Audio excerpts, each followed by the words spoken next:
कहते हैं कि प्रतिभा किसी जाति, धर्म और मजहब के जो है बंदिश में नहीं रहती है।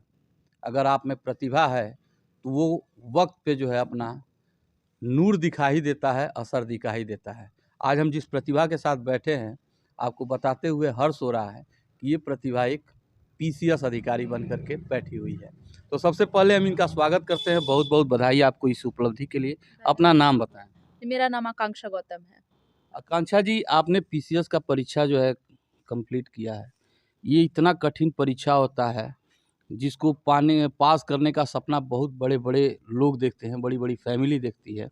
आप जिस परिवेश से आती हैं, जिस समुदाय से आती हैं, जिस परिवार से आती हैं, आपको कितनी दिक्कत हुई इस परीक्षा को जो है पास करने में?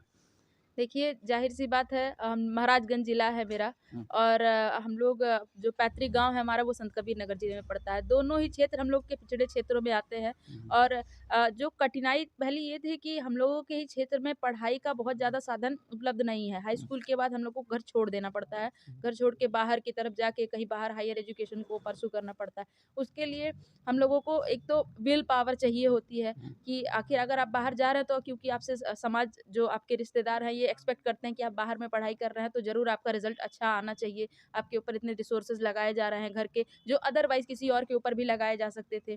तो ये सारी चीज़ें जो होती हैं कि अपने अंदर में एक स्ट्रॉन्ग कंसंट्रेशन होना कि हाँ, बाहर जाके कर लेंगे, ये सारी चीज़ें बहुत ज़रूरी होती हैं। इन्हीं सब को लेके थोड़ा टेंशन दिमाग में रहता था जब बाहर के लिए पढ़ाई करने का ये सोचा, पीसीएस की परीक्षा की तैयारी करने के लिए सोचा, तो हम वो रिज़ल्ट दे पाएँगे कि नहीं, बाकी सबकी उम्मीदों पे खरे उतर पाएँगे कि नहीं और साथ ही साथ अपनी उम्मीदों पे भी खरे उतर पाएँगे कि नहीं, इस तरह के कठिनाइयों का सामना करना पड़ा था अच्छा, इसमें। जैसे कि ये पीसीएस या आईएएस के लिए लोग जो है परिवार में प्रेरित करते हैं। जी। बच्चों के मन में जो है आशंका बनी रहती है कि हम इसको करेंगे कि तो आगे निकल पाएँगे कि नहीं।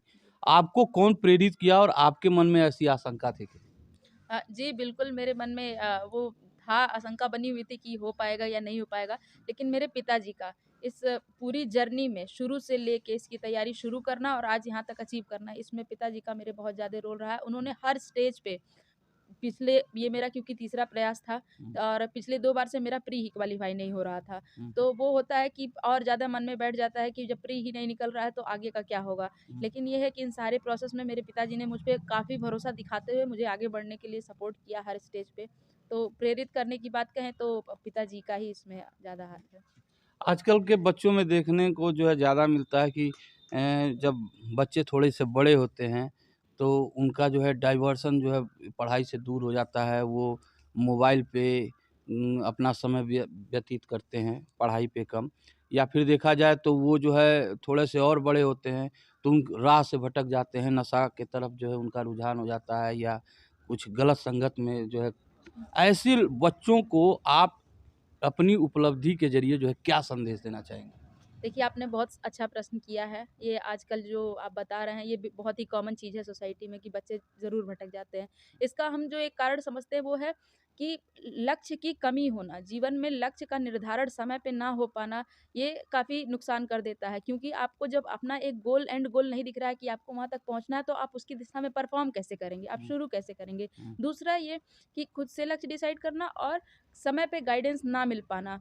वो चाहे आपकी सोसाइटी के थ्रू हो या परिवार के मेंबर्स के थ्रू हो, समय पे गाइडेंस नहीं मिल पाने के कारण और स्कूलों में भी ऐसी शिक्षा जो आगे हम लोगों को काम आए, इनका ना मिल पाना कभी-कभी दिक्कत कर देता है जिससे बच्चे भटक जाते हैं। बाकी आजकल क्योंकि हम लोग डिजिटल एज में चल रहे हैं, तो भटकाने के साधन और ज़्यादा बढ़ गए हैं।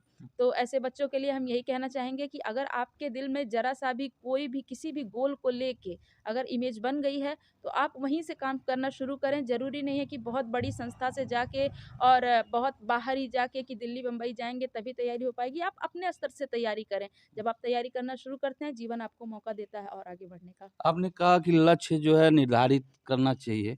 आपने कब लक्ष्य को जो है अपने निर्धारित कर लिया था?